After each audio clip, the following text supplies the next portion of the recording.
The coronation is done, but the royal news never stops. Angela Levin is a royal commentator and, of course, the biographer of the now Queen Camilla and plenty of others in and around the royal family. She joins us now from the UK. All right, Angela, it's in the rearview mirror, but now a few days on, what are your lasting images of the coronation?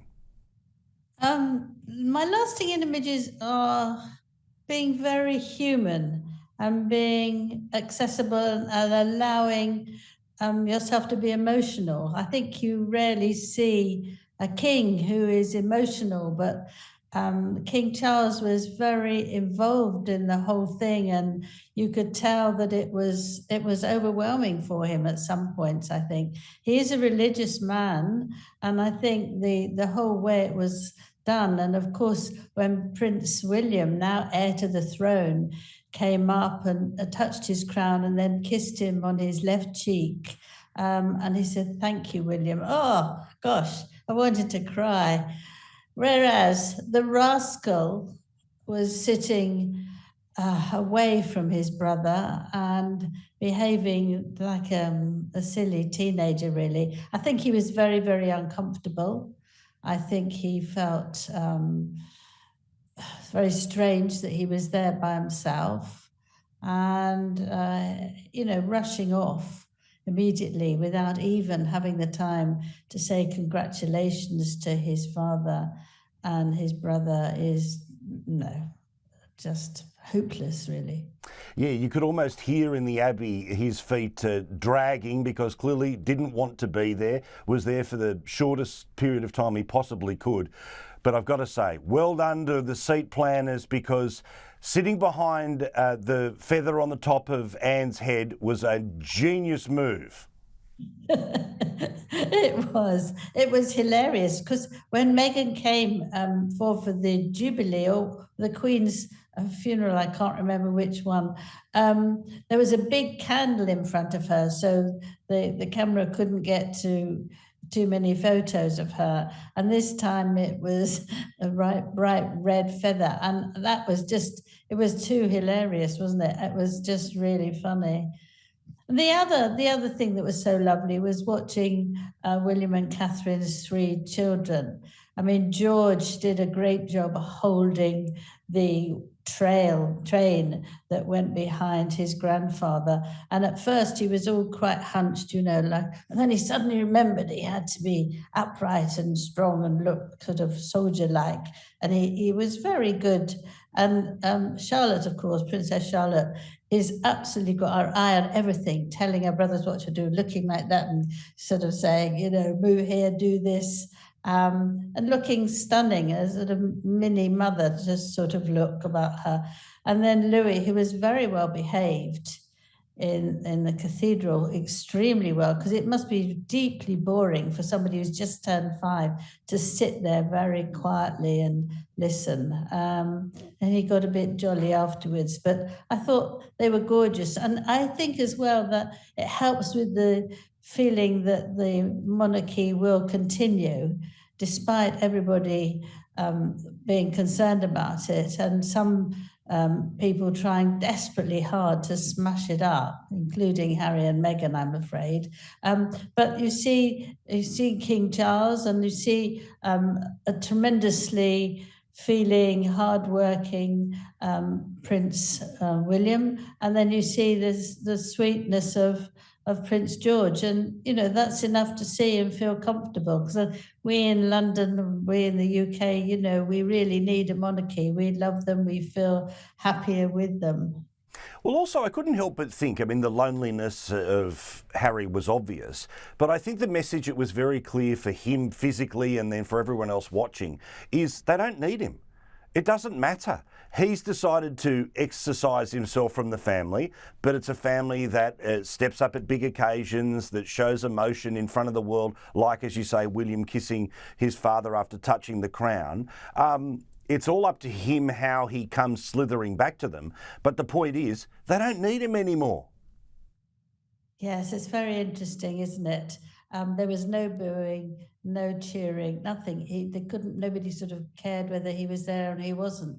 But it's his own doing, and I think he feels that the nastier he gets and the more he demands, eventually they will give in to him. But actually, it's completely the other way around. They're not answering him. They're not apologizing for all the rude things that he said about them. They're not sitting down with 300 things that he feels very badly about, that he remembers when he was 4 and onwards. They just think it's just, I think the whole world, well, apart from groups that are still sort of fancy the two of them, we don't care if he doesn't come back anymore. We're managing, we're fine. But what I felt was shocking was that Meghan, who I understand she doesn't like the royal family, she doesn't get on with them, she didn't fit into the way it works. But I would have thought that Harry, who is very sensitive, or despite the way he behaves, his mental health issues, it must have been difficult. And she didn't put her own feelings away and came with him just to support him. I didn't want her to be there, but when I saw Harry walk in all alone, his cousins all had a partner and they had comfort and somebody else was there with them. And he was all alone. And I think that was part of the fact he was going, hello, how are you? And, jogging along and just very, very self-conscious. But, why can't a wife who really cares about her husband drop everything and is there for them when they're needed? Families can be very difficult, but sometimes you have to swallow what you think. They weren't talking to everyone. You could just sit there for 2 hours and then off you go. I thought it was heartless, really. And also, in all of the side commentary and hot takes out of everything, which weren't all about Penny Mordaunt, who I am still in love with, but I've been in love with her for a long time. I'm glad the rest of the world noticed her striking manner, but still.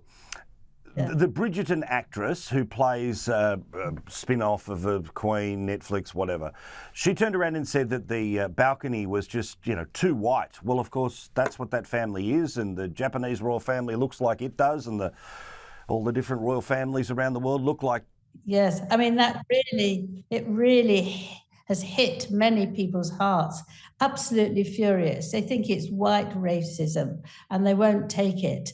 And she said it's terribly white. I mean, what is the solution to that? That every family is obliged to have someone of color within their small family. I mean, it's absolutely nonsense and very cruel, completely the wrong thing to say. And actually, it's still running at quite a high temperature that people are still absolutely furious. And she said, of course, she felt that she'd obviously might lose her part in these. In the TV series, and she said, "Oh, I don't mean to hurt anyone. Come on, you have to be a bit careful what you say. You don't attack people."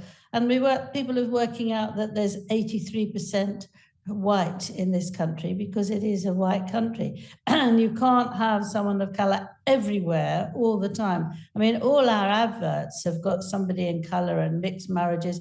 Okay, that doesn't matter, but you can't actually expect people, every family to have that, and just caused a lot of anger. Well, also, it's just this needless projection.